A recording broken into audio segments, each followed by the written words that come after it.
What's going on there, barbecue trucker?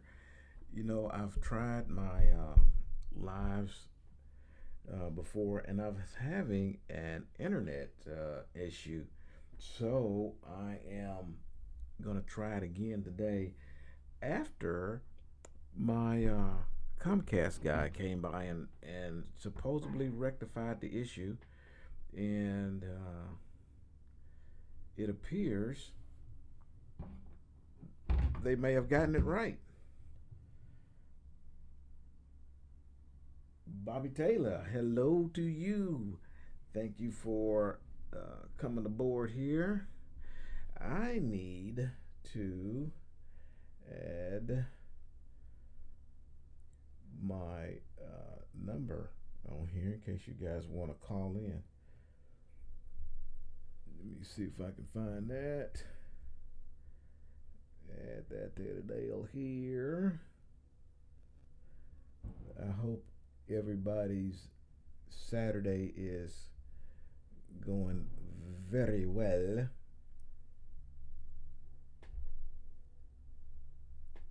Mine seems to be going all right so far.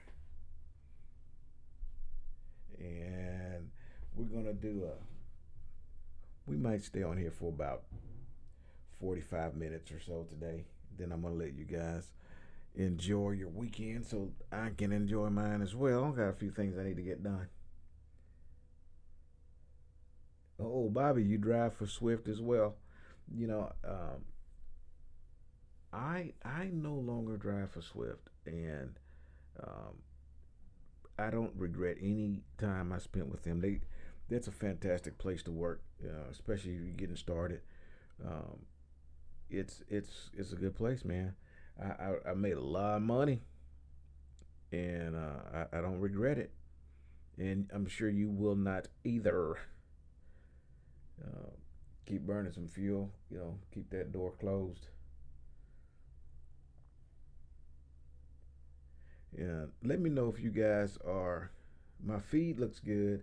However, I'm seeing a little bit of buffering on the screen, so let me know if you guys are getting that. And it may have been when I just added in the footer at the bottom with the phone number. So let me know if you guys are getting a good feed and good sound.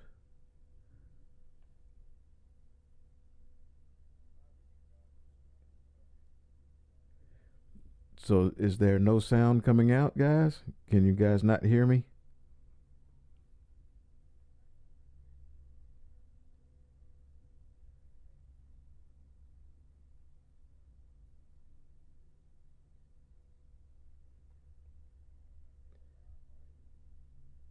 Yeah, good deal. I'm glad. So the picture is good, but no sound.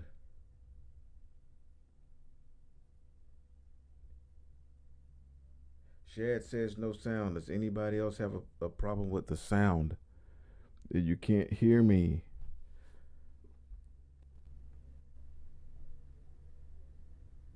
Let me know if you guys are having a problem hearing me. Okay, barbecue trucker can hear me. Bobby Taylor says it's good too. So Kyle, I don't know why you can't hear me, brother. Oh, you can't. You can see and hear me. Good. Thank you, Shad. Shad can't hear me. I'm sorry, brother. I don't know what's going on. Hope you can get me. Everybody else is hearing me. Good deal. Um, hey, everybody. Just so you know, I'm gonna put barbecue trucker um, on the stage here. He is going to start his trucking journey on the 30th. So he's getting really close, and I'm really happy for you. Come on out there. He said I had to turn my speaker all the way up, but I can hear you fine. Um, when I think a part of the sound thing, because I'm looking at the feed going in, and I'm looking at the monitor on the mixer, and I'm almost banging into the yellow, which means I'm getting a lot of sound going out. But I think a lot of my issue is this 50 cents mic I got right here, and I will be upgrading the mic. As you can tell, so if I talk right into it, and it's a carotid mic, which means I should be able to talk on the side and the front, on the sides, and from back here as well. But it isn't a super high quality one. But I'm hoping that it's gonna suffice for a little bit, and I'm gonna start investing in some. I actually have better mics at my other studio, but those are professional mics, and the people who do the other shows for me, they are, getting paid to produce a product. So they get the good mics, and I get this thing here. So I hope you guys can hear me. But eventually, I'm gonna do a real studio just for the trucking channel, and then I'll be able to have some damn good mics for you guys too. But anyways, so Barbecue Trucker is going to start his journey on the 30th, and I'll spend a little time talking right into this mic, and then I'll just look at the screen whenever I need to get some information from you guys. So hopefully I can give you guys some good sound. So there is a positive to starting on the 30th, and everybody goes, "Man, why would you start on the 30th? You're gonna miss New Year's, because the way training is just it's at least it's like 3 weeks, okay, to go through the whole deal to get your CDL, okay, and then you're gonna do the orientation, which is a part of the course you're taking to get your CDL, and so it's like 3 weeks, and then somewhere in there you get a weekend, but it definitely isn't the first week. So you're gonna stay up there like 14 straight days, okay? Well, actually, I say 14. You're gonna stay for the first solid week. Monday, start on Monday, all the way through Sunday, and then Monday, and then on Friday it's like half a day, and then you get to go have the weekend off, and then come back the next week, and then it's like 2 days or something like that, and then you start the testing process so that you can be done in that last week. So that's kind of how it works. So what is the benefit of starting your journey on the 30th, that week of New Year's? And the deal is, those are generally smaller classes. So because those classes are smaller, the processes that you have to go through, you go through them quicker. It doesn't matter. And I've asked all of you guys to be sure to show up with a DOT physical and your permit. You can't get a permit until you get the DOT physical, but that answers some questions for you, generally speaking, whether or not you can get a permit before you show up to the class, man. I mean, can you imagine that you get yourself geared to go to school and start your trucking journey, and then you go to you show up to the facility so you can take your training, and then you find out that you can't pass the physical. Maybe you didn't quite grow tall enough for your weight, and then they want you to do a sleep apnea test and things of that nature, and they send you home for that, because it takes quite a while, and it takes some dollars. It's not cheap to take a sleep study, and I really want to find the way around that for some of you guys who are having issues with sleep studies. It's several $1,000s to take those sleep studies, and so you get yourself down there, and they tell you. I actually went to a company a couple weeks ago to get started, a week or so ago to get started, and I got up there, and they told me that my blood pressure was too high.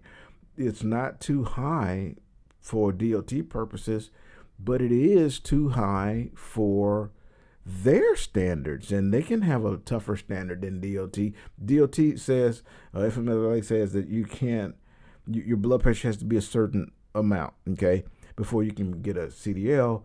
And but a company can be more strenuous than that. In fact, on a lot of things they can be. I know of a driver who was driving with Swift, and this driver doing their brake. I don't know if it was a 34 or just a regular 10-hour brake. I can't remember exactly what it was.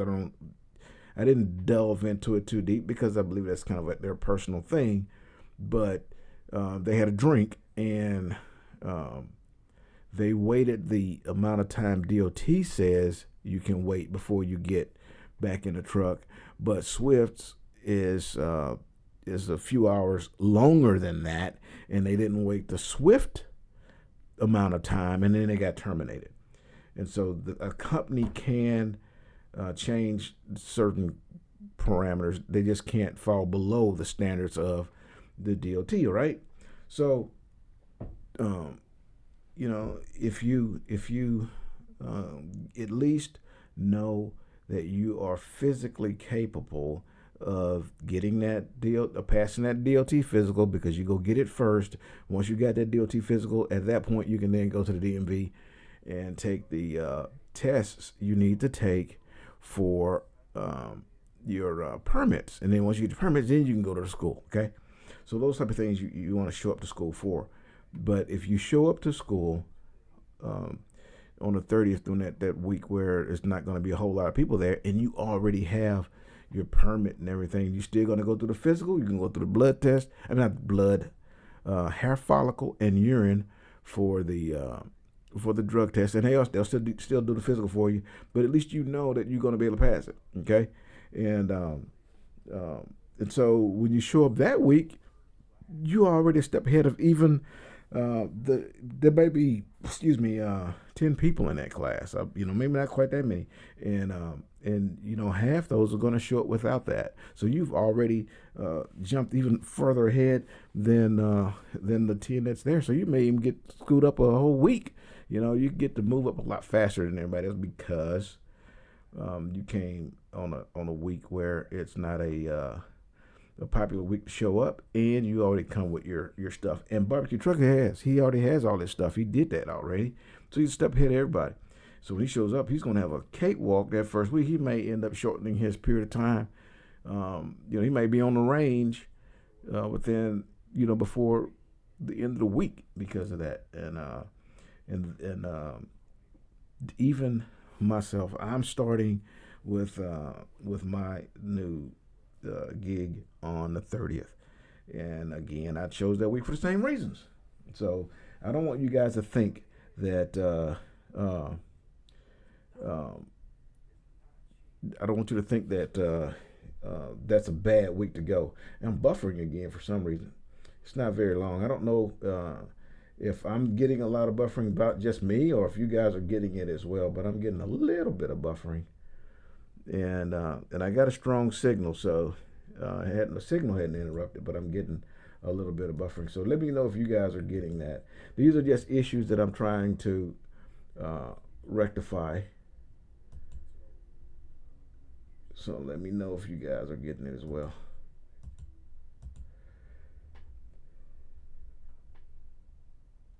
And let me see what else we got here.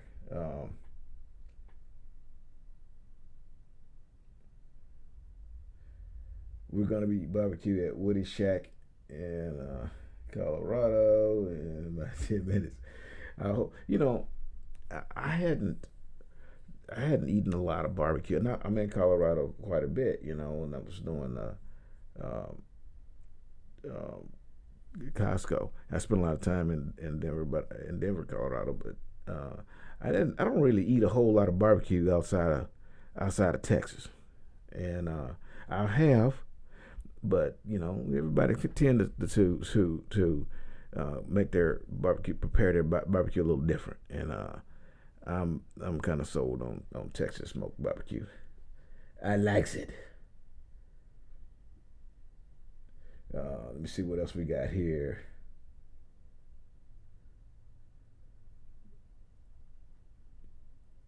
Oh, Shad said, I can hear you now. Good deal, brother. And thanks for participating in the feed. And give these videos some thumbs up, guys. Kind of help me. I started putting out more daily videos because during the period of time that I've been home, I've just been preoccupied doing a lot of other things, and so my ranking kind of come down a little bit because I wasn't posting every day. So I'm gonna start posting more. But you guys give me some thumbs up on the videos while you're here. That'll kind of help me out as well. I really appreciate it. Um, but anyway, so uh, uh, Mr. Hernandez, let me know how you liked the barbecue in Colorado.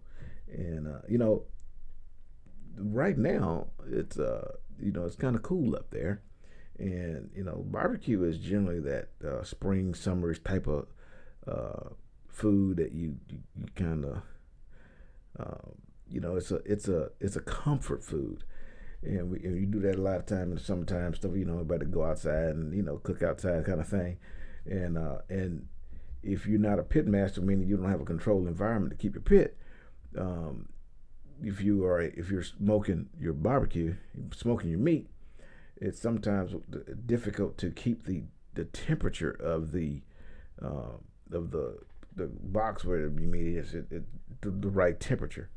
And so a lot of people don't barbecue a whole lot this time of year. But when you're in Texas, especially in Houston, man, it's you can walk outside with some shorts on right now and damn it barbecue all year long. All right, good. No buffering on you, and that's good, man. I'm glad that it's working out. Um, Again, I had to.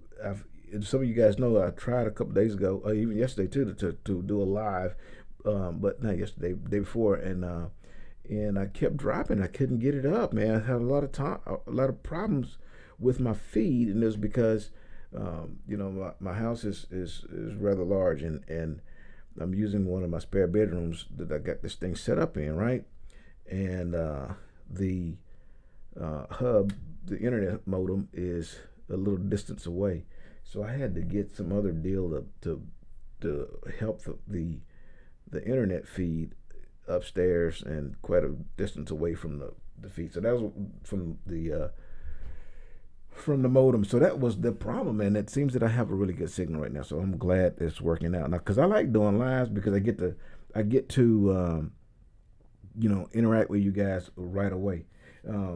So I had a subscriber who asked me a question about uh,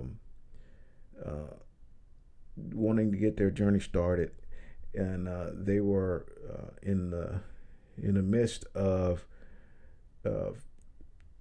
getting themselves out of another situation with an addiction, a substance addiction, and they wanted to know, what it was, how long they would have to wait because they were taking a medication to help them fight that addiction, and that medication that they're taking is also a drug that you can't drive a truck with. So, I told them I was going to dig into that a little bit, and I put some feelers out, but I hadn't gotten enough information to talk about that. But um, that's a tough deal, man. It really is. And when you're going through some things like that, and you're turning your life around, getting yourself picked up, and then doors are closing around you because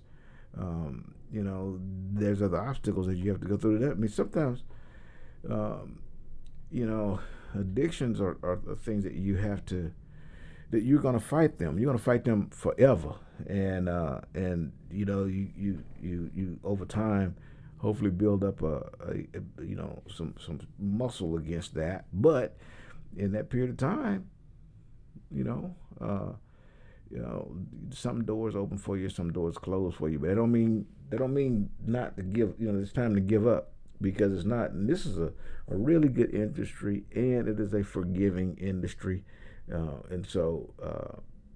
Eventually I'm gonna come back with some good information on those sort of things. But preparing yourself to get out here can be, it can be a monster, man. But it's worth the fight, guys. It is worth the fight.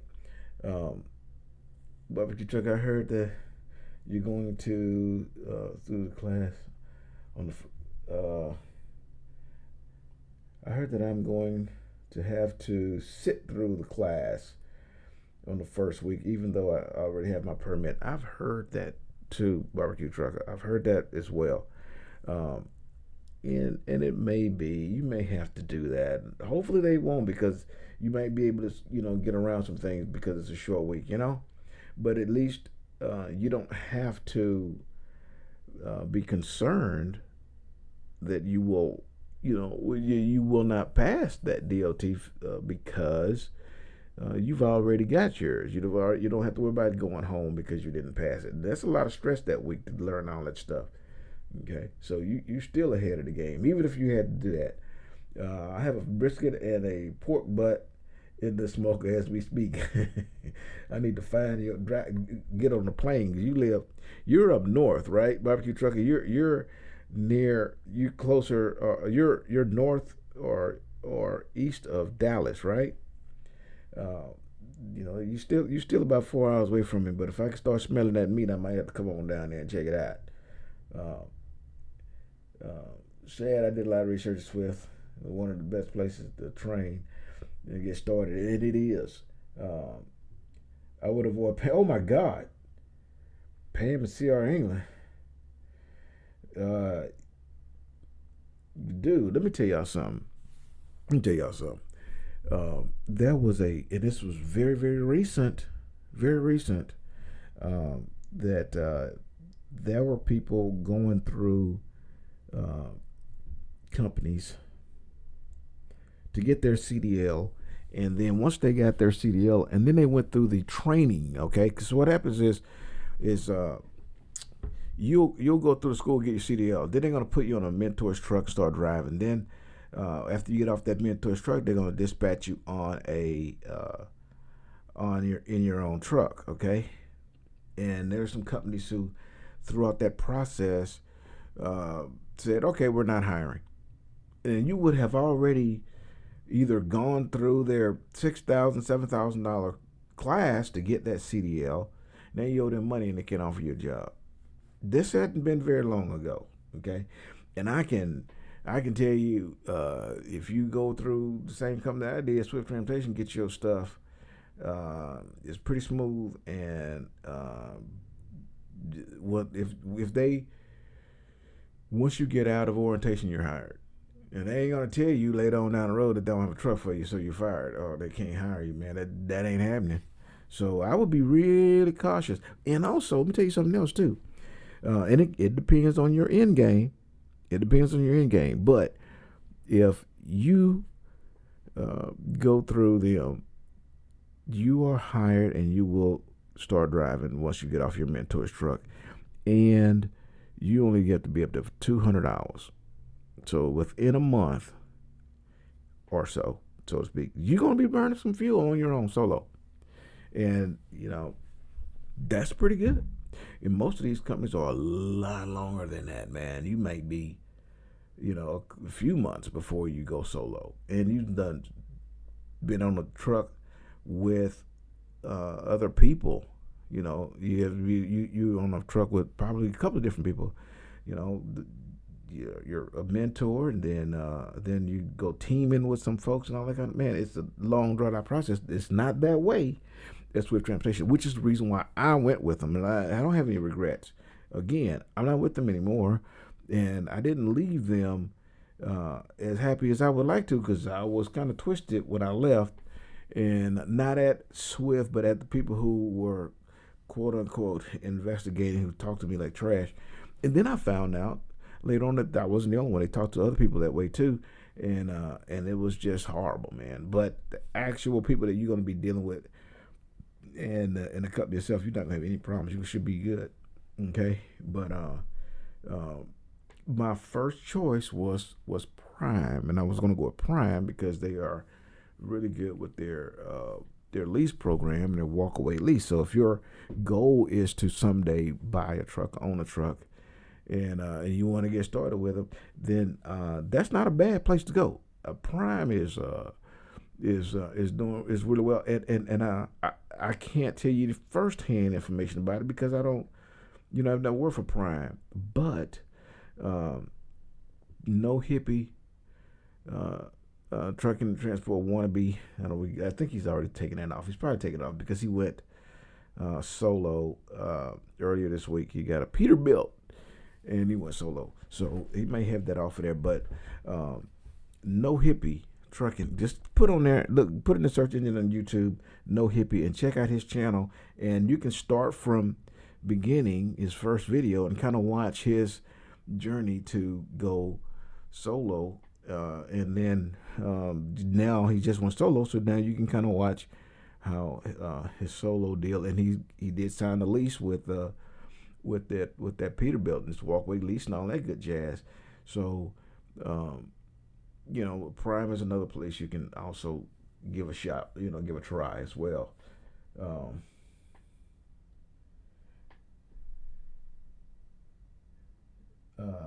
I heard Prime like 8 months with their trainer. Man, I know it's a long time. I don't know that it's 8 months. I know that if you watch Lyle at No Hippie, you'll see that was on his trainer truck for quite a long time. However, he was not obligated. He had already upgraded. He was just teaming with his mentor or his trainer because they were working really well together and they was having a good time and that goes a long way. So I don't know that it's actually 8 months, but go on to his page, brother, and actually see the real deal, not hearsay or and I know him personally, so he's like myself. Neither of he's in his 50s as well, and he's established as I am, and he's doing this for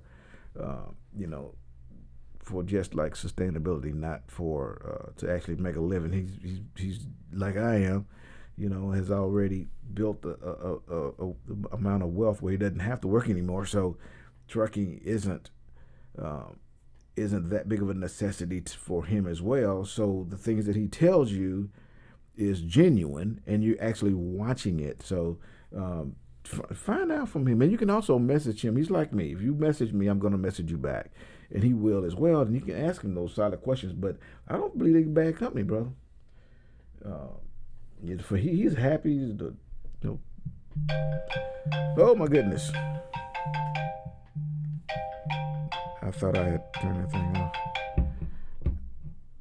Sorry about that. I don't know. I doubt very seriously if that's going to be somebody calling in. That is a local number, so I know that that's not. And they call it on the show line, so that we're going to ignore that call. But that phone number that's on the screen right there, you guys want to call in, I'll try to get you on. Okay. I need to turn the ringer off though. That's for sure. That loud noise was cray. So, let's see what else we got on there.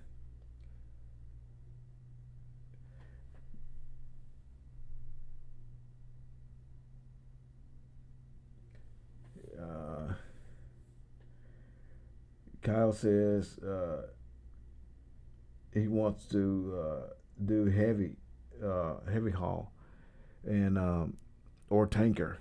And Kyle, you and I have a lot in common with that because that's what my end game was. It is actually is to pull oversized loads. Okay.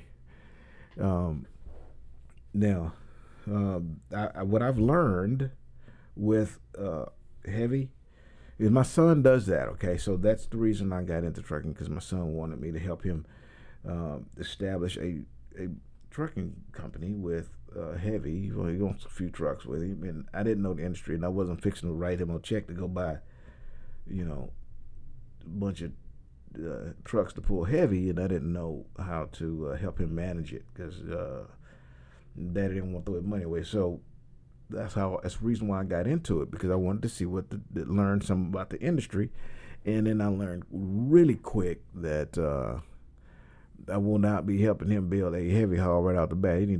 There's other foundation. You have to build a foundation first. And let me tell you something about heavy haul, is that uh, you need to have some time on your CDL before you can get heavy. Okay, and another piece of information for you: uh, if your end game is to pull heavy, then you really should go with a company with a flatbed division, and just don't waste any time. Just go flatbed, okay?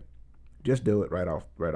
Get off a mentor's truck, who's probably going to be, unless you say you want flatbed before when you talk to your recruiter, uh, you should go with flatbed as soon as you can. So if your mentor is dry van or reefer or whatever, as soon as you're done with them, go to flatbed, and then start right away. Get as much time with flatbed as you can, because it's a progressive type of situation. So you're gonna do flatbed, then you're gonna do step deck, and after you've done step deck for a while, you're gonna go to a double drop, and after you go do double drop for a while, then you can do RGN, and that starts to but you can't just say I'm gonna go heavy, and you was just previously pulling a drive in for 5 years, because you don't have the you don't have enough experience, and you don't have enough miles pulling open deck. So go ahead, man, and go with flatbed. I didn't, and it's because once I got going, I saw a different light. I started doing things a little bit different, but that's where I'm geared towards right now is flatbed, so that I can get that experience. But if I had if I looked into my crystal ball and I could see a year down the road, then I would have go ahead and done flatbed. When I first started, after I got off my mentor's truck, I'd have went with flatbed, and but I didn't, so obviously, and so now I have to do a certain amount of time with flatbed, and then go to a step deck, and then so on and so forth, go through that process. But you can avoid my mistake and just go ahead and do flatbed right away. I'm gonna see if No Hippie will answer if I called him. Let me see if I can get a response from him. He may be driving, and if he's driving, he may not respond. But I'm gonna find out if we can get him on the phone, and then we can kind of ask him a little bit about Prime. Okay, I'm gonna see if I can get him on the phone. First, I got to get his number. What can I do with it? Hold on a minute.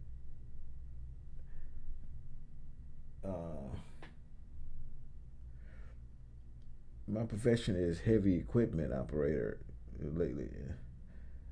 And lately, all I needed doing is changing equipment down trucks for other people.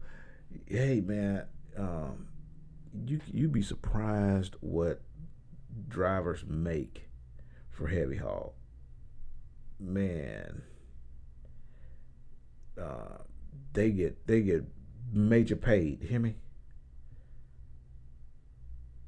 And let me see. I'm sending him a text now.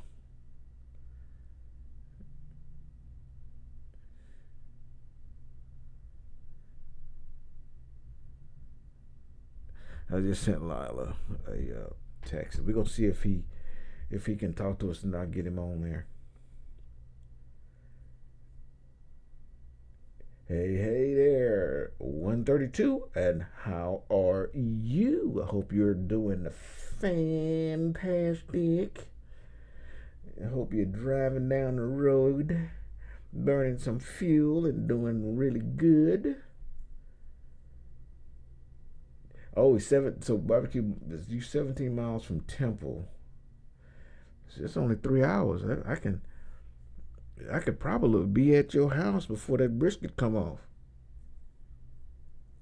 You got some iced tea? I hope so. You in Texas? I hope you got some iced tea. That's how we roll. I can come to your house and eat barbecue, drink iced tea until the barbecue's done. I drink a lot of tea, by the way, so you have to have a whole lot of it. Um, so, um, open deck, the heavies. If you pull heavy for a company, even if I can get Lyle to pick up, even those guys at Prime, they run on a percentage of the load, and that actually pays better than cents per mile more for practical purposes. But if you're doing heavy, man, them jokers get paid, and a lot of them are paid by the mile, but it's not a cent per mile. I mean, they getting, depending on the load, they could be, 5, 6 cents, $6 per mile, dollars. They get big bank, big bank. They pay damn good. Barbecue trucker said he got some nice tea. Man, that might be worth the drive.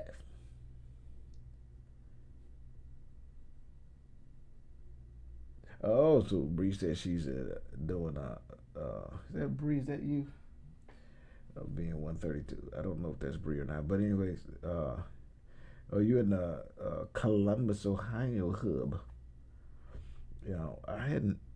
I It had been a long time since I'd been there because I went, back and forth to from Salt Lake to Denver, but I'd been to Columbus. I just hadn't been there in quite a while. Uh, so is it nice and have they remodeled the terminal in Columbus? Let me know. I'm kind of curious about that because they were going through remodeling a lot of the terminals, and um,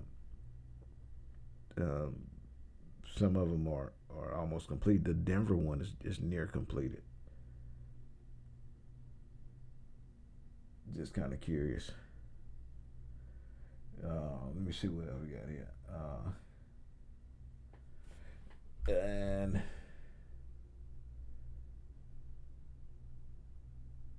if anybody else on here that has experience with a different company as well, I'd like to know. So we can try to get as much information out there on them guys as we can. Um,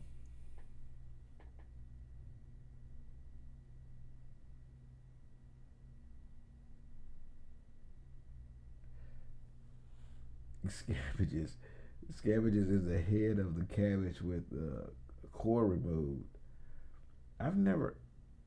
You stuff them with breakfast sausage. Breakfast sausage wrapped with cabbage with bacon. I don't give a damn what it is. You put bacon in it, and it's damn good.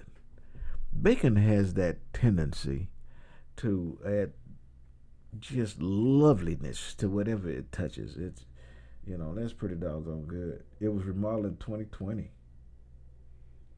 Oh, this hub is getting remodeled in 2020. Okay. Yeah, people crap on Swift a lot. They really do, and it is unwarranted for the most part. Do they have the crap? Yeah. You name a company that don't have they crap, man. Everybody has some things that others wish that was different. I bet things about me people wish was different. I don't really give a shit, but it is what it is because we folks, man, and folks run that company, and so um, it is what it is.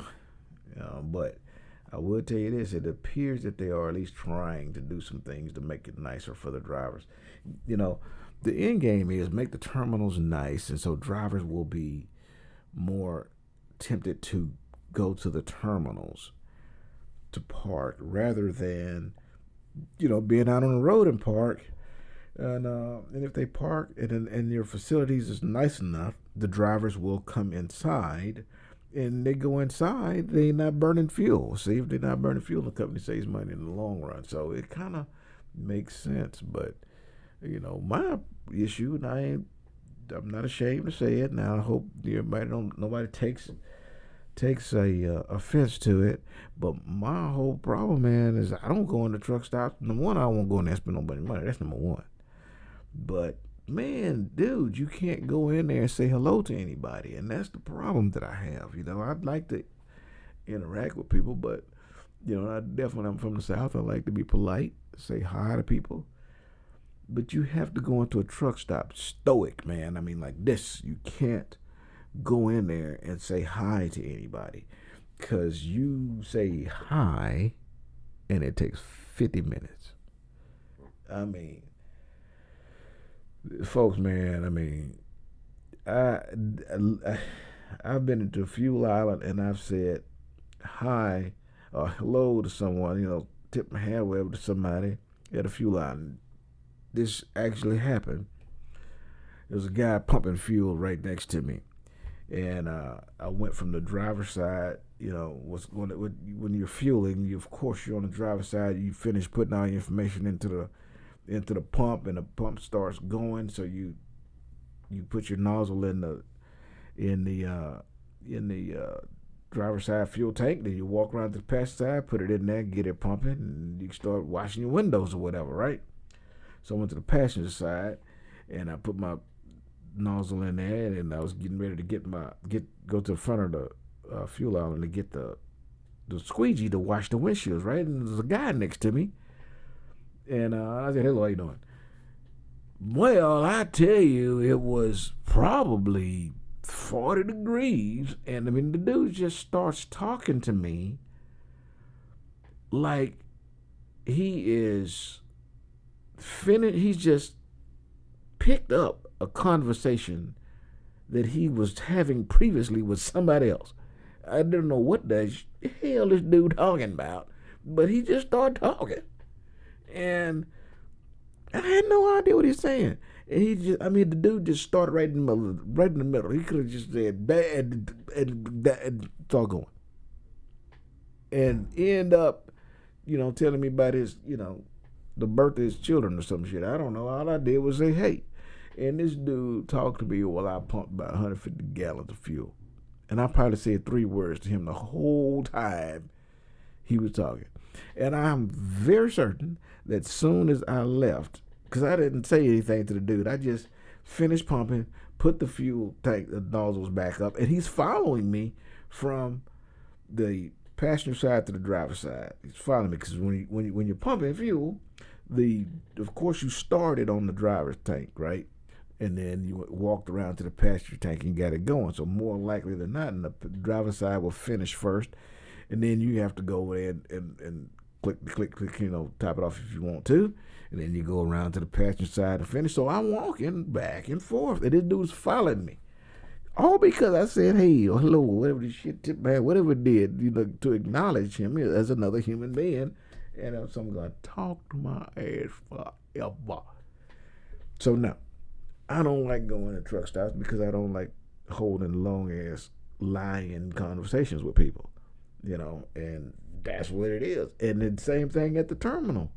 I didn't spend much time in the terminal unless I ran into one of the UBS, then I'm going to sit around and talk to you guys, But other than that, I spend 90% of my time in that truck, brother. I got everything I need in there, and I don't need to get out, and I got to go Tinko, Pookie, or something like that. Other than that, I ain't going in there.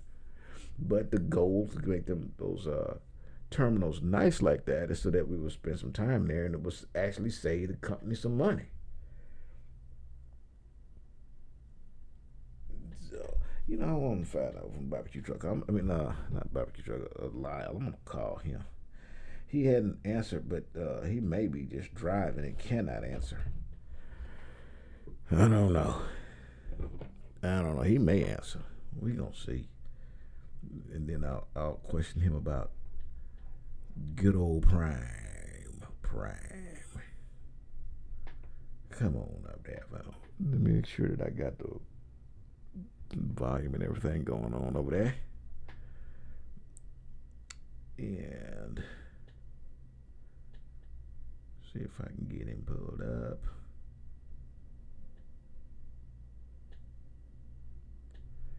Maybe I can get him on the phone. Maybe I can't. Is this Lyle, Mr. No Hippie? What's going on, man? Hey man, how are you? Good. I'm about to take my ass to sleep. That's not a good thing. I want you to answer some questions for me. Okay, what question? And I want you to answer them live on YouTube. All right. You ready? Yeah. On your march, get set. Here we go. Now you live on my live feed. Isn't that sweet? And thank you so much for participating.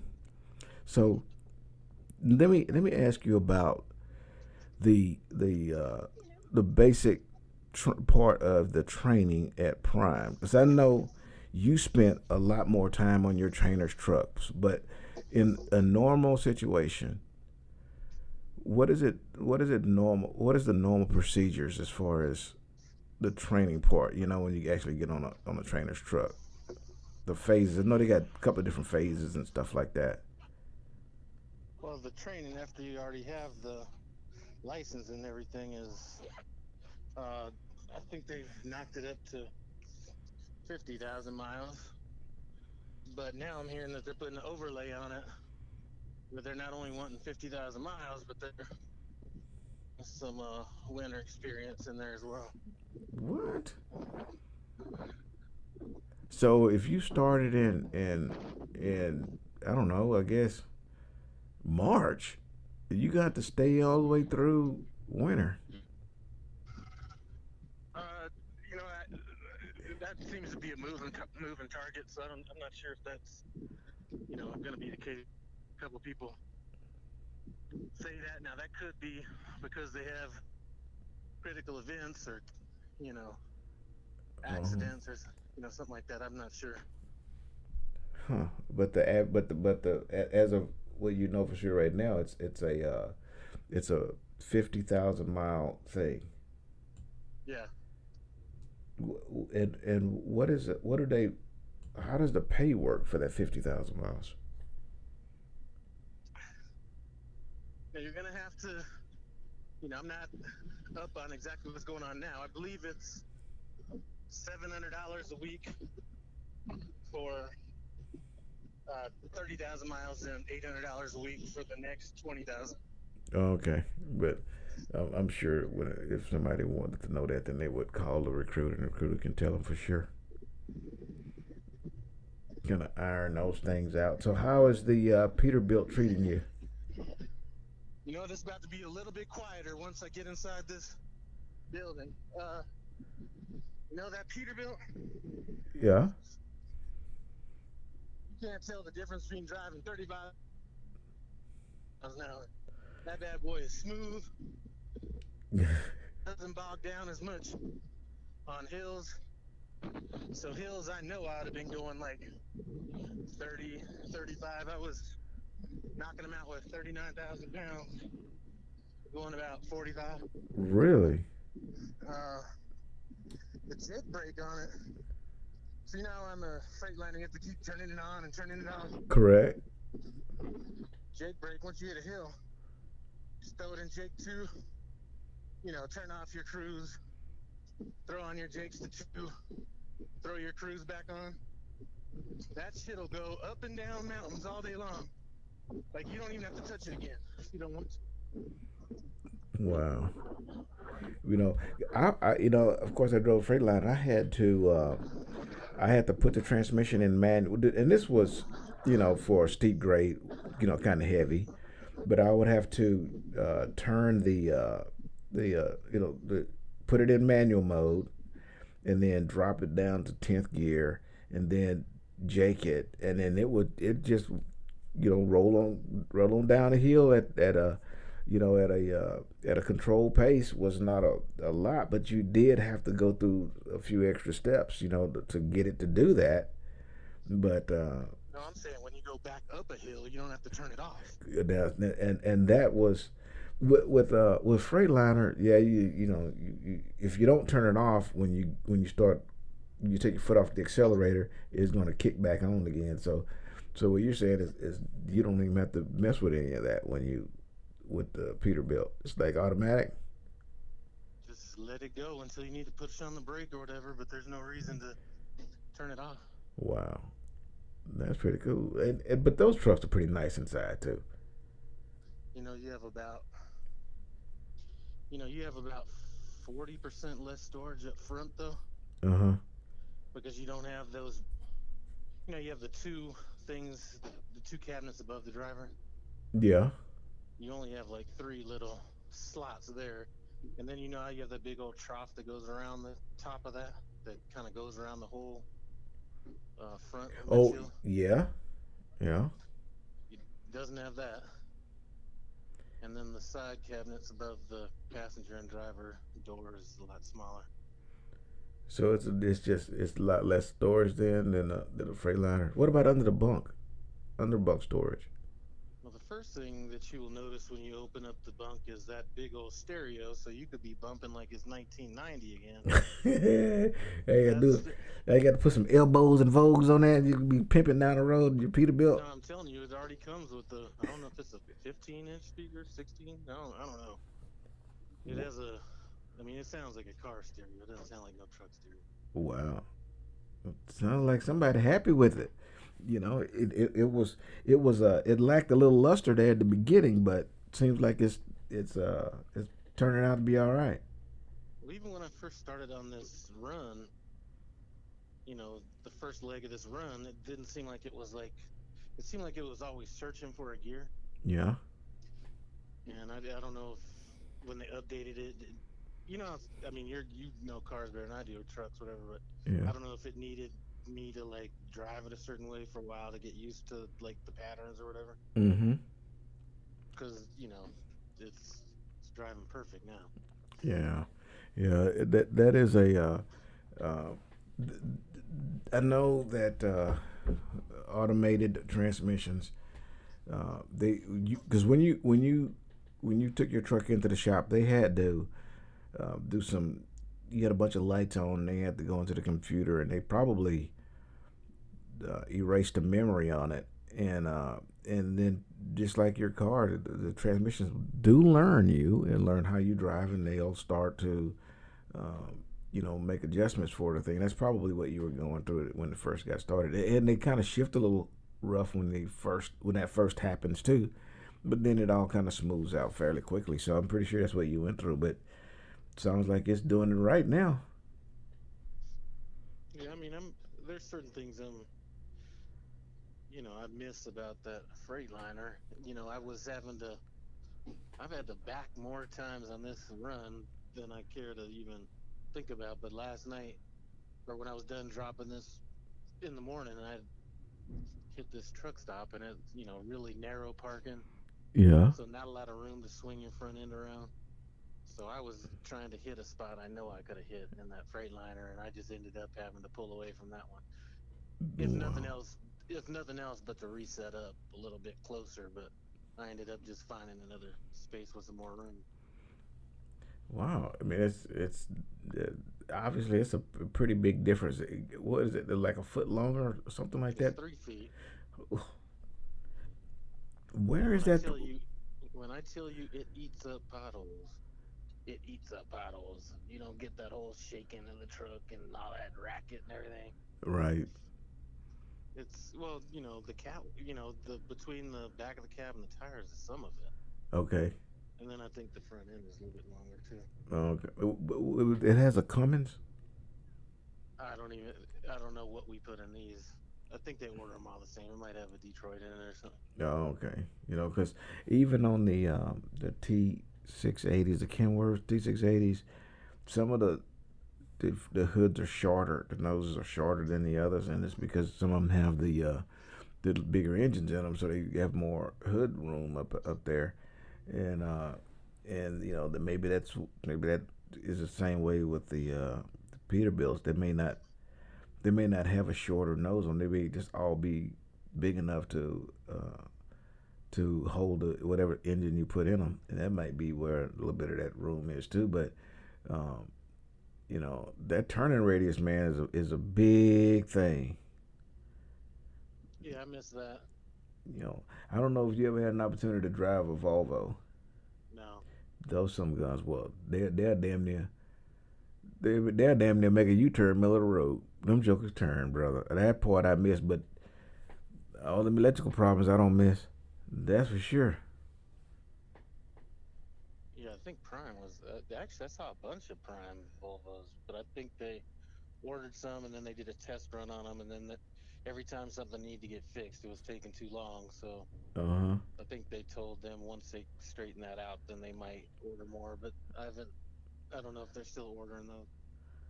Yeah, I think a lot of companies are kind of pushing back a little bit on them because they were having so many electrical issues. But other than that, man, that's okay. It's nice. I really enjoyed that Volvo for sure. As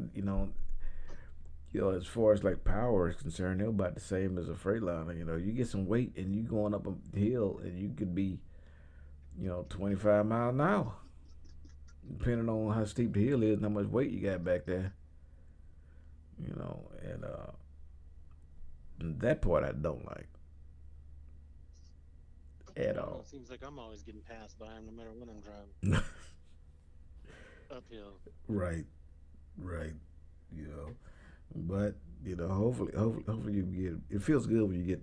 If you're empty or you got 5,000 pounds or something, you get to pass some folks up. So you get to give something back to. So you are having a damn good time over there at Prime, huh? What was that now? You're having a damn good time over there at Prime, right? Think about as good as you could have. Yeah, I yeah, mean, but then again, I wasn't one of these guys that my lifelong dream was to be a trucker, and I wanted to go through everything as fast as possible to get out there. Sometimes young people, more so than older people, are just always thinking of things a little bit more short term. So to me, whether it was, you know, 3 months or 9 months really didn't matter. It was the setup for that next year, right, right. especially if you're with the right person. Now, if you're not with the right person, that's not applicable. But if you're with the person that is running at the top of their fleet and top of the money, all that stuff, and you have a chance to learn that, then I had to absorb that. Right, and you would be still on his truck if he was still hanging in there with y'all, huh? Yep, I'd have been there till January. Yeah. So sometimes you have to kind of get kicked out in order to get out there and flap your wings. Get kind of comfortable. So so your channel, no hippie, trucking and transport, and that's it, right? Yeah, I'm cutting the rest of that stuff off later today or tomorrow, whenever I get a chance to relax. See, there you go. So now it's you real deal. None of that wannabe. And what did you cook today? And I'm not cooking anything, especially, you know. And here's another thing, everybody's always saying, you ever listen to that Truck and Answers guy? Yes, And I he's watch him every always once in a while. acting like people are pushing people into these prime leases and stuff like that. Yeah, Couldn't be further from the truth. If anything, it's the exact opposite. yeah, They're almost, trying to. It's not like they're trying to not make you do it, but they're going over all the responsibilities so many times that it makes you almost want to rethink it. correct. So I forgot what my point was, Well, but I know a lot of people uh, get into trucking because they what they want to do, and you've probably seen some people, some truckers on YouTube who has quote unquote built a fleet of their truck they're driving and one other one, or maybe if they're lucky enough a third one, and then a year later they company drivers and they got no trucks, and the problem is they have no business sense. They don't understand what it's like to run to have that type of responsibility, so they're not successful. But it appears that Prime has a class or something that you have to take before you can become at least sign a lease, and then they kind of teach you, what the actual deal is, right? Well, they have two classes right up front, and then there's another class once you've been out there for about anywhere between 1 and 2 months, to where the class is specific. You're using your numbers and your everything to determine, how profitable you are and why or why not you aren't profitable. Yeah. Huh. So, trust me, you know, I mean, I was thinking about doing a video in response to, all the stuff that he's always saying about Prime, but whether I succeed or fail, I've failed at things in my life, and one thing I will tell you is I will not have a problem shutting it down if it's not working out. Right. You know what I mean? Right. And barbecue trucker told me to tell you hello. Tell him what's up. He's in the feed, so he can hear you. So now, uh, I found your page. Actually, you reached out to me when I first got started, and then you let me know about your other page because you do a little bit of cooking, and you have another Yeah, that page. yeah, that channel's about to go to 35,000 subscribers probably this month sometime, if it's not already there. Wow, wow. And what's the name of that channel? No hippie barbecue and cooking. And and you got some good stuff on there. I've been lucky enough to eat a little bit of. I'm a carnivore, so That you was some good steak. man, you know. And by the way, guys, when I when he dropped me back off at my terminal in Denver, he gave me all the rest of that meat. I ate off that for about a week and a half, and I could have uh, knocked it out a lot sooner, but I was wanting to savor it down. And this is no crap. And I cook a very good steak myself, but that was really good. That was a good cut of meat. I That think that was was good. a Greek marinade or something like that. I forget. I don't know what it is. You might have to show me how to do it. And didn't you use some? I'm glad I got you on the phone, but because I bought some seasonings that you recommended, and it was oh crap, now I forget the name of them. Sweet Smoky Joe. That's it, Sweet Smoky Joe. Well, they had. I thought I saw you use a boil for seasoning or something for something not boiling, but I can't remember exactly what it was. I think you was trying to move I quick. So think I used it in shrimp, there you go. So or like I think I used it as a. I think I might have coated the shrimp in it. I forget. and whatever it was, I went online and I purchased uh, a little package from them, and they had that. Um, they had the crawfish boil, the Cajun boil, and 3 or 4 different spices and 3 different barbecue sauces. And the barbecue sauce is off the chain. The What do you seasonings think as about well. that hot sauce you bought though? Holy smoke, man! That was called the end. The only end that needs to be, you need to be concerned about is your your rear end when they get ready to come out. That stuff is hot, brother. I mean, you're gonna fart fire, you're gonna breathe fire, and your nose gonna be smoking for quite a while. That stuff is crazy, and I have some of that extract stuff too, and but it wasn't near as bad as that the end thing. That stuff is crazy. You know, what do you do with it? Uh, my son bought that as just a prank, so I ate it and I realized I was never gonna like. Actually, you know what I used it for? I used it for some fried chicken. I threw it in buttermilk and then let it marinate in that for Uh-huh. about 8 hours, and then battered it and fried it. So it was it was kind of diluted, so it wasn't like super hot, but it was probably about 2 notches above like Popeye's spicy chicken or something like Oh, that. okay. So I wonder if the process did you put it in the air fryer or did you deep fry it? No, I deep fried it. I wonder if somehow doing that portion, that deep frying, uh, weaken the potency of that stuff. I mean, that stuff you can use a pin drop of that stuff, and be on fire. I couldn't. I mean, I couldn't believe it. Oh, you know what I wanted to talk to you about though? I bought them tire socks or auto socks as Auto opposed to socks. going with some Yeah, chains. right. And here was my thinking on that. Okay, Uh huh. so most of the people that buy chains don't ever use them. They just have them just because they need to have them. Because to keep them legal running through certain states, right? Correct. So I Correct. was listening to a guy, and this is what made my final decision. So I was listening to a guy at this truck stop, and he was like saying, "Everybody at the bottom of that hill was, super trucker. Right. Everybody at the bottom of that hill was too lazy to chain up. I got down there, got my chains on, and I got over that hill.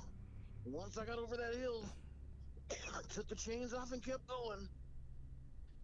So that Yeah. was like maybe a couple. When they had that first big storm in Wyoming. Right.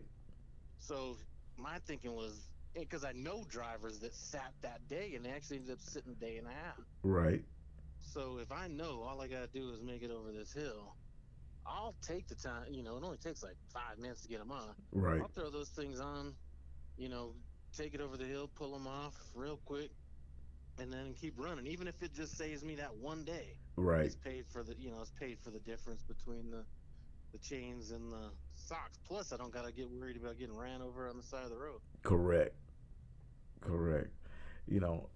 I like the auto socks, and I've put them on before. I hadn't had to use them, thank goodness, because um, you know when I didn't find out about them until well, I didn't get a hold of any of them until the snow was starting to melt, and I was already starting to head back towards the warmer climate.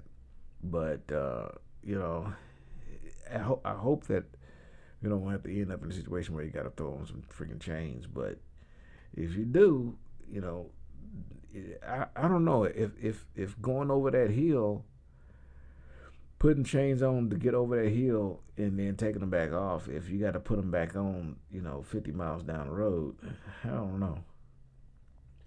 I mean, it might Well, be, it I might, mean, if you could save yourself a day, though, yeah, that's the way I'm looking at it. I mean, I don't want to use none of this shit, to be honest with you. yeah, But if I know that I only have a short distance to go, or whatever, right, I'll at least think about putting those on. Where when it comes to actually, you know, getting and throwing on some real chains, right, that would be like a 90% no, unless it was like absolutely necessary.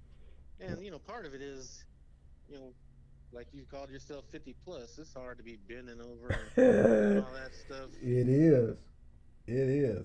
Um, And Michael says, "What's up, brother? What's up to you, Michael?" And Confused Outlaw, I hadn't heard from you in quite a bit there, brother. Um, uh, he says, "Are they hard to put on? The auto socks are really easy to put on." And I mean, you basically it's a sock basically for the tire, and It's like putting on a wheel cover. it's it. That's it. And you just you roll, you put it over, and then you roll up just a little bit and put the rest of it on. It's really easy, and they really work well. They really work well. I will say this: I'm not sure if um, it can be a substitute for the chains when they have the chain law. I don't know about that. No, it's illegal. Oh, they are. You can do it. Yep. Yeah, but you can put auto socks on, and I mean, yeah, you can say 10 minutes, you done, you ready to roll, and you can go on about your business for sure. And now for that, I definitely wouldn't say I wouldn't lose a day. But now I'm going to tell you this: that chains is free if you work for a company. No, auto socks is personal property. You got to go purchase it. And it ain't the cheapest thing. Well, with Prime, you got to pay for the chains company up front. What? Yeah. That is, man, look here. You can pull up. But they're paying you all that extra money, though. Yeah. I mean, So you know what? I'm glad you said that because you don't work cents per mile, do you? no, it's 72% of the 72% of the line haul, and then the 100% of the fuel surcharge. There's a minimum $1.02 per mile that you could make. Wow. So I mean that's the minimum. So if Right. you haven't made that over a certain number of miles, I don't remember how many miles it was, then they adjust for that. I mean, it sounds like you can do pretty doggone good for that. I mean, I don't know. I've had a lot of people say, I was stupid to do it, or everybody that Uh, everybody they talk to has failed. And when I hear people say stuff like that, a lot of times it's just an indication on how they feel about their self in regards to that. That's right. Think about when you bought your first property, or I bought my first, or your rental properties and mine. You know, even back then, I had people telling me not to do. I was dumb to do that, and Mm-hmm. all this. People are going to be tearing up my property, and I'm Yep. not going to make any money on it. And so I've been used to people telling me I'm a fail. Going into the mortgage business is, you know, trucking is, the failure rate on that. I mean, there are more people that fail in the mortgage industry than fail the SEAL teams. Right. And when I wanted to go into that, people were saying, "Oh, you're gonna fail." And the first time I failed, because I tried to get in like '96, Yeah. and I couldn't, because I was trying to get out of the car business any means necessary. It was '95 or something. Anyway, I tried to Right. get in, got in, failed, had to go back to the car business, regroup, Yep. and then come back out in like '98 and haven't looked back. So I'm not afraid to fail, analyze, and adapt if I have to. So Right. Right. You know, I don't care what you do. There's always going to be some naysayers. No matter what you want to do, there's always going to be somebody tell you how it's impossible to do it. That's just the fact.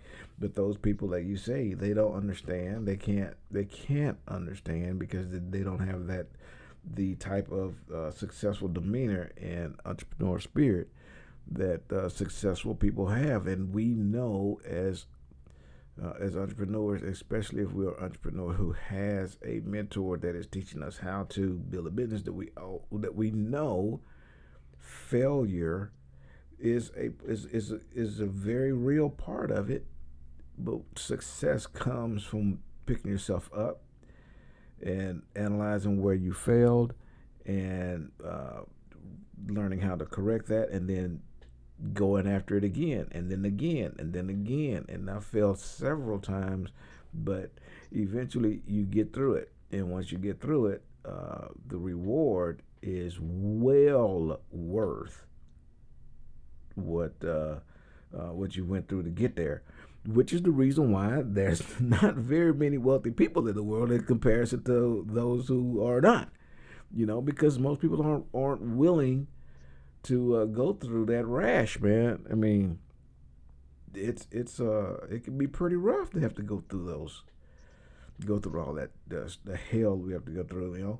And people told me, hey man, don't you get these rent houses? Don't put people on housing in your home in your rental properties, because if you do, they're gonna tear your rental properties up and blah blah blah. And that couldn't be further from the truth. I had all of my properties have people in them that are on housing, and I do that because number one, my checks come to direct deposit straight to my investment account every month on time without fail. I don't have no problem with that. And the people who living in there are on government assistance, and they don't want to lose that government assistance. Therefore, they don't put themselves in a position to have me report them, as opposed to renting to the general public, where I have to actually seek out renters, and I do get to vet those that have come in into my properties through the housing authority. But you know, they've been vetted to get on into that program. So it is good. It is good. But you start listening to people, the naysayers, man, you won't go anywhere. You won't get anything, and you'll be forever at the bottom. And with them, you can't. If you want to bake a pie, you don't go to a plumber to learn that information. You know, you're gonna go to the baker, you know, and then you want to go to a baker that's successful baking. You know, his pie tastes good. Teach me how to do that. You know, but most of these guys, man, these truckers and people who on most of these channels on YouTube, man, it's all about drama, hype, and people who has not been there or has been there and was not successful, and then telling you how to not do it. You know, don't do it because Actually, I did it and I failed. Well, if we're talking about that, when I first went there, I was planning on doing company, to be honest with you. yeah, And it's because I just wanted to limit my exposure. And then, I kind of saw what the program was and everything like that. But I'm in a different situation, so I wouldn't necessarily tell. Like, there's a lot of people that are leasing with Prime right, that I would not, even though they're making the money, I would not, like, the older ones tend to, like, look at things a little bit more in depth. But there's people, because you have to get your own insurance at that point. So right, there's people out there that if I had to provide insurance for my family, I would be a company driver, because that right there is going to be a huge difference in premiums monthly. right. So I know a lot of people out here leasing with Prime that just don't have medical insurance. They haven't even factored that into the equation, or they're just playing Russian roulette, and that is one that will get you over time. Yeah, You know what I mean? that's for sure. That's for So sure. uh, I was just gonna do that, and then as I started talking to people that were actually, like, here's the problem. Like, if if somebody was to come to me and say, you know, here's why, you know, I suggest you don't do it. Here's kind of what happened to me. That's a totally different story. But I'm hearing it from people that aren't even with Prime, maybe never even leased, you know, telling me how dumb I is. And I thought about it. I mean, so here's the difference. Instead of being 25 years old, I'm 50 years old. Instead of having no money in the bank, I got a pretty decent amount in the bank. You Right, know, Instead of just being a sole provider for, me and my wife, I got a wife that has a good job. So when people are saying, even when people say, even if I do fail, I'm still going to have, you know, equity in properties. I'm still going to have money in the bank. I'm still going to, you know, uh, even if I fail, it's not going to be like catastrophic. right. So those are reasons why I feel comfortable leasing. If I didn't have any money, I didn't have any insurance, and I was just getting out there young without having any, a lot of people don't, they're 25 years old, or even, yeah, they think that, I mean, they're technically grown men, but they just don't look at things a little bit deeper. So the experience I've got over, 50 years has kind of prepared me for this a little bit more. And being in the mortgage business, where people are always talking about, you don't want to be in a lease, you'll go in the hole. Yeah. Man, I've gone 3 months without getting paid. Yep. Yep. You know, and I can go 30 years without getting paid, but because once you have established yourself, you're not afraid to take these what we know as calculated risks. If I'm gonna get into a truck, and I can make quite a bit more money leasing a truck than I can as a company driver, then what do I care that at the end of the lease I got to get a truck back? That was it was not the was the goal. Is the goal ever to just own a bunch of trucks, or is the goal to make money at the See, end of? mine is flexibility. Yeah, Mine wasn't the money. okay, you're right. And if you lease and you want to go home, then you can say route me to the house. If you're a company driver, you drive until the company say you fill up your home time and you can go. And so that's a big thing too. But the thought process behind people saying that leasing is such a bad thing, I just don't see that. I don't see it. I feel like that is an excellent way to get your hands dirty, so to speak. See what does it cost to run from one side of the country to the other side. What is the fuel rate in one state versus the fuel rate in another? What is fuel tax? What is all this stuff? And you don't, as a company driver, you don't know it. You don't care because you're just gonna swipe your thumb at a car, fill the truck up and roll. But if you want to learn the industry and learn what it takes to run those trucks, a lease is a real good way to do it. Because if the time comes where you say, you know what, I don't think I really want to do this, then you turn the truck back in, no harm, no foul, you're done. You ain't got to worry about it. But you're all the smarter, because you've got some education from the experience.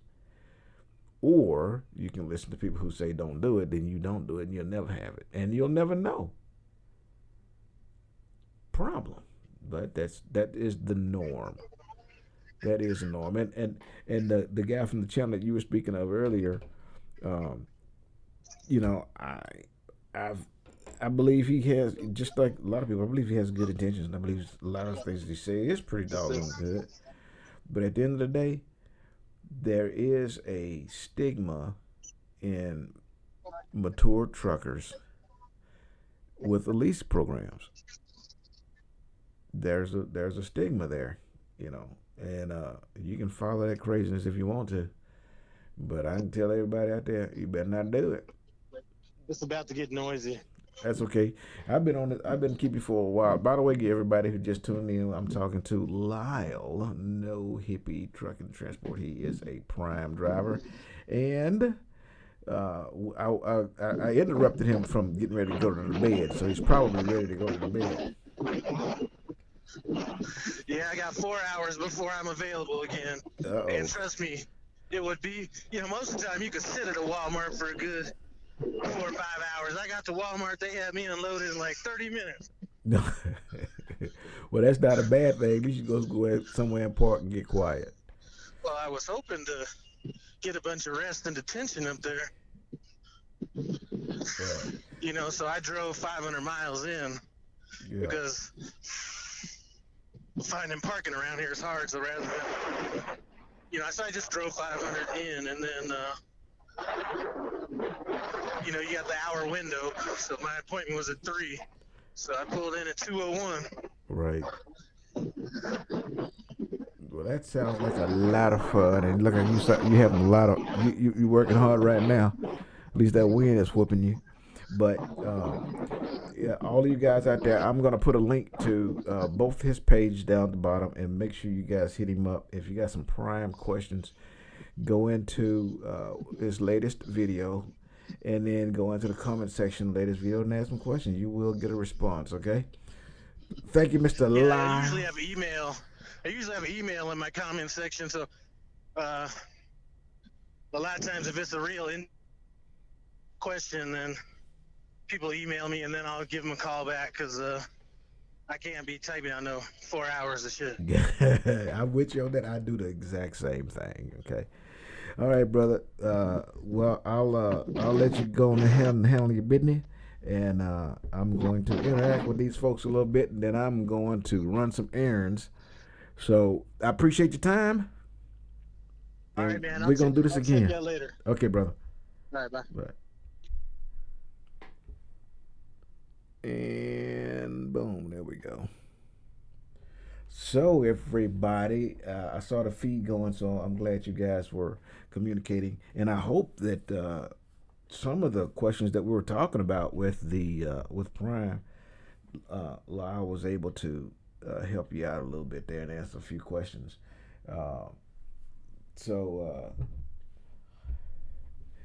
See, Confused Outlaw, you still with us? Thank you. And Ben QW 132 still with me. Thank you. And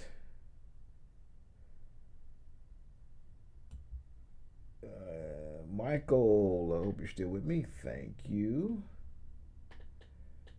And you guys look like you're talking about that physical, huh? And all that good stuff. I hope everything's working out with you guys and that you can get where you got to go. And for most drivers,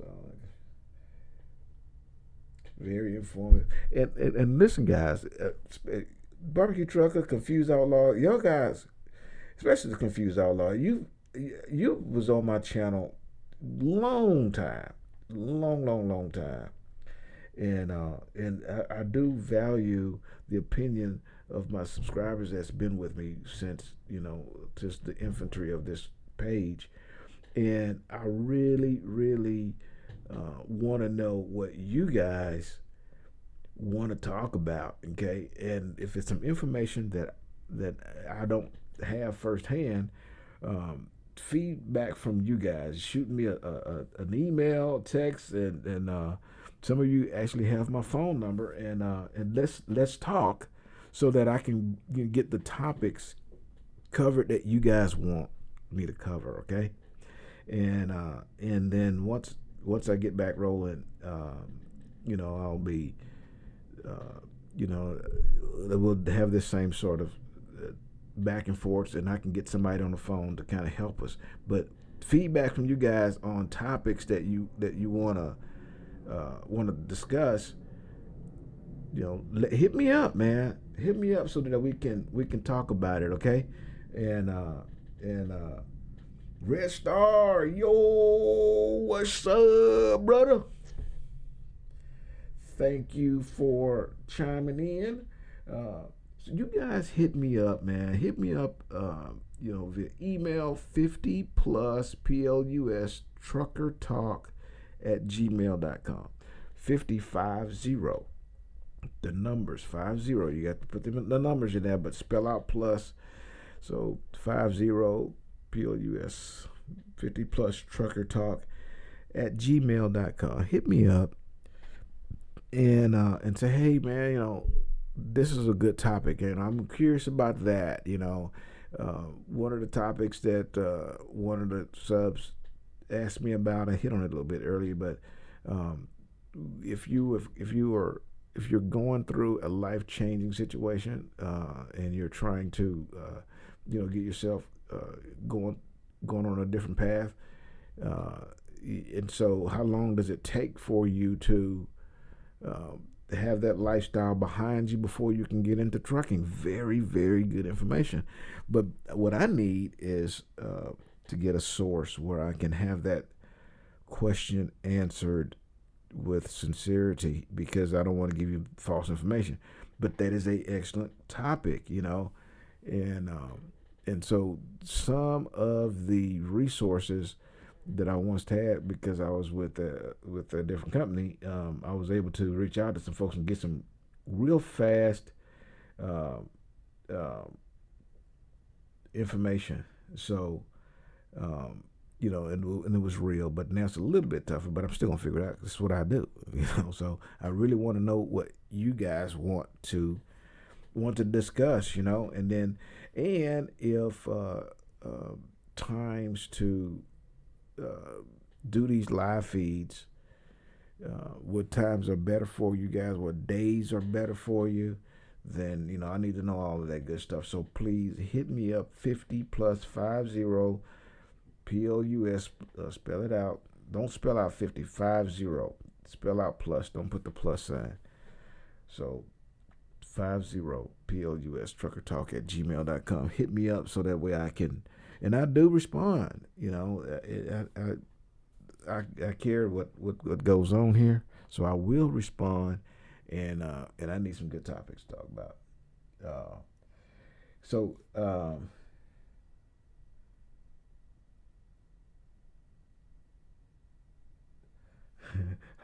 How do you check into that barbecue in Forum, Northeast Alabama? I don't know. Do they make barbecue in Alabama? I don't know. Probably, but I'm from Texas, and everybody can't make barbecue when they come down to Texas.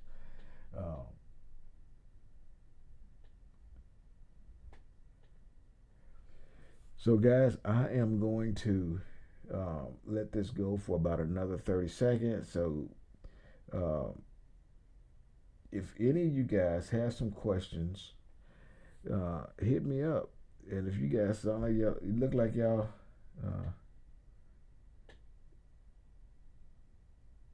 Alabama is one of the best states that is willing to help pay for your CDL schooling. Really, I didn't know about that. Um, if you got some information about that, definitely hit me up. Yes, I can vouch for that.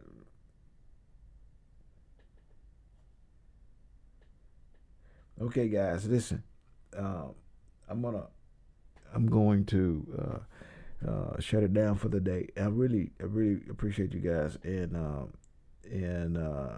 we're gonna do this again. Maybe we can do it midweek or whatever. But again, guys, hit me up, email me, and let's come up with a good time to do this again, middle of the week, and then one more time next Saturday. And then the following week is going to be a little bit tough. But let's get together, do some things. Let's talk, okay? And I really appreciate you guys. And to all of my UBists out there, I want to say thank you for being subscribers. Thank you all for all of the positive response and for being there from day one. I really appreciate it. Uh, so, as I would say, UBiest of the tubiest, the best YouTube subscribers on the planet. That's you. I'm 50 plus. Deliver undistracted. I wish I could give you a boot from here.